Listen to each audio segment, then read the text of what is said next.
पण या देशामध्ये होती नरेंद्र मोदींची आंधी। मग का मिळणार नाही मला मंत्रिपदाची संधी?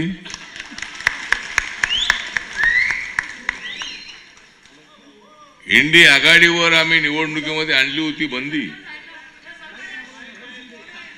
इंडी आघाडीवर आम्ही निवडणुकीमध्ये आणली होती बंदी। म्हणूनच राहुल गांधी म्हणूनच या देशाचे प्रधानमंत्री झाले नाहीत राहुल गांधी। राहुल गांधी हे या देशातल्या काँग्रेस पक्षाचे नेते आहेत। त्यांनी फार मोठा प्रयत्न केला। महिलांच्या अकाउंटमध्ये खटाखट खटाखट खटाखट 1 लाख रुपये टाकणार म्हणाले। पण आता त्यांना काही ते पैसे खटाखट खटाखट टाकता आले नाही। पण नरेंद्र मोदींनी मात्र शेतकऱ्यांच्या खात्यामध्ये पटापट पटापट पटापट पैसे टाकले। आणि ठीक आहे, जागा आमच्या कमी आल्या।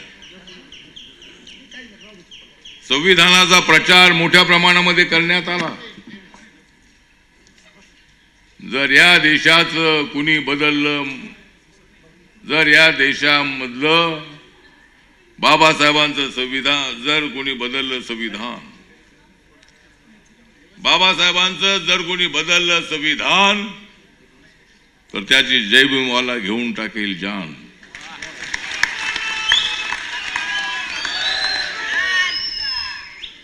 अरे ज्या बाबासाहेब आंबेडकरांनी या देशाची वाढवली आहे शान,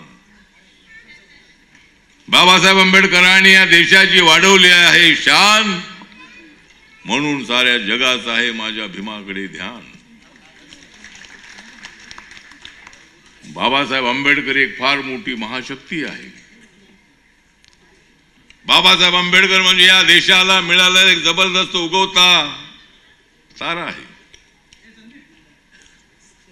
बाबासाहेब आंबेडकरांच्या बद्दल कोणी अनुद्गार काढले तर त्यांना टराटरा फाडून टाकल्याशिवाय आम्ही अजिबात राहणार नाही।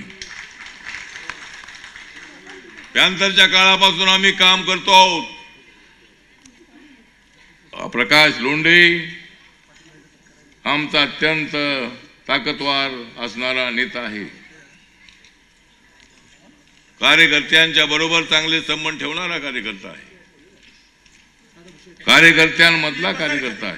मंत्री काय तुमचं योगदान ते सांगा, काय मदत केली का ते सांगा। आणि आपण सर्वजण बाबासाहेब आंबेडकरांच्या कृपेनं हळूहळू का असेना आपली थोडी थोडी प्रगती होते। काहीच मिळालं नाही अशा पद्धतीच्या अवस्थेमध्ये राहता कामा नये। मिळेल जेव्हा नाशिक जिल्ह्यामधल्या प्रकाश लोंढेला जेव्हा काहीतरी मिळेल तेव्हा साऱ्या महाराष्ट्राला कळेल।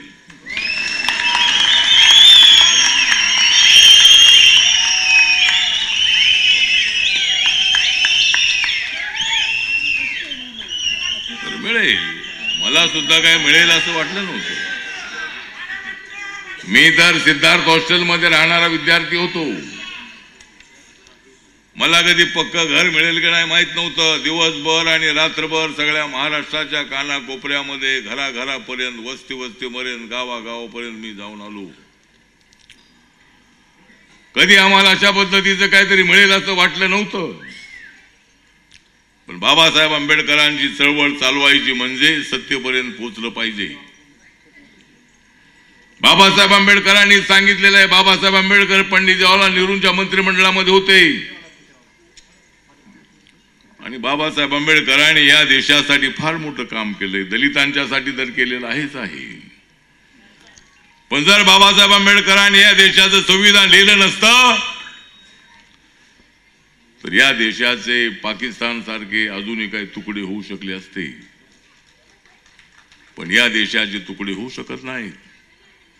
जो या देशाचे तुकडे करण्याचा प्रयत्न करेल त्याचे तुकडे झाल्याशिवाय राहणार नाही।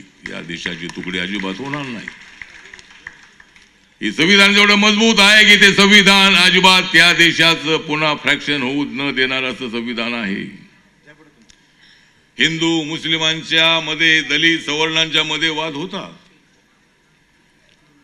नवरा बायको मध्ये भांडणं होतात, भावाभावामध्ये भांडणं होतात, तशी कधी ना कधी तरी भांडणं होतात. पण या देशामध्ये जो या देशाचा नागरिक आहे, 140 कोटी लोकांना या देशात राहण्याचा अधिकार आहे. जो या देशाचा नागरिक नाही त्याला इथं राहण्याचा अधिकार नाही. आणि हिंदू असेल, मुस्लिम असेल, शीख असेल, ईसाई असेल, बुद्धिस्ट असेल, जैन असेल, पारसी असेल, लिंगायत असेल, सगळ्या जाती धर्माच्या माणसांना देशात राहण्याचा अधिकार आहे.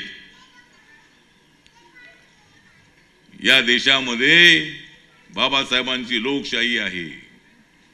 या देशामध्ये बाबासाहेबांचं संविधान आहे. माझ्या भीमाने फार मोठे कष्ट करून करून माझ्या समाजाला जाग केलं. काळाला मंदिराचा सत्याग्रह झाला. बाबासाहेब आंबेडकरांना कुठल्याही मंदिरामध्ये जाण्याची संधी नव्हती त्यांच्या समाजाला. बडोद्यामध्ये बाबासाहेबांचा पावला पावलावर अपमान होत होता. त्या ठिकाणच्या शिपाई फायली लांबून फेकत होता. बाबासाहेब आंबेडकर त्या ठिकाणी अभ्यास करत असताना किंवा लिहित असताना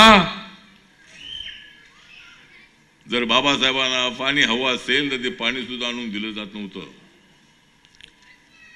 फार मोठ्या कष्टामध्ये बाबासाहेब आंबेडकर होते. आणि त्या सयाजी बागेमधल्या एका झाडाच्या खाली बाबासाहेब आंबेडकर आले. संकल्प केला त्यांनी की मी आता माझ्या समाजाच्या न्यायासाठी संघर्ष करत राहणार. जर तुम्ही विचार करा की जर बाबासाहेब आंबेडकरांनी नोकरीच केली असती तर आपलं काय झालं असतं राहुल? तुला पण गाणं म्हणता आलं नसतं, मला भाषण करता आलं नसतं. जर बाबासाहेब आंबेडकरांनी नोकरीच करायचं ठरवलं असतं तर आपलं काय झालं असतं? म्हणून बाबासाहेब आंबेडकरांचे उपकार आपण अजिबात विसरू नका. बाबासाहेब आंबेडकर म्हणजे आपला महामेरू आहे. बाबासाहेब आंबेडकरांनी आपल्या हातामध्ये निळा दिलेला आहे. आणि हा जो निळा आहे माझ्या हातामध्ये नेहमी निळा असतो. माझ्या हातात असतो नेहमी निळा. म्हणून काय लोकांचे उठतो पोटात गोळा. ठीक आहे, माझ्या हातामध्ये मी कुठेही गेलो मी मोदी साहेबांच्या सोबत आहे. एबीपी माझा, उघडा डोळे बघा नीट.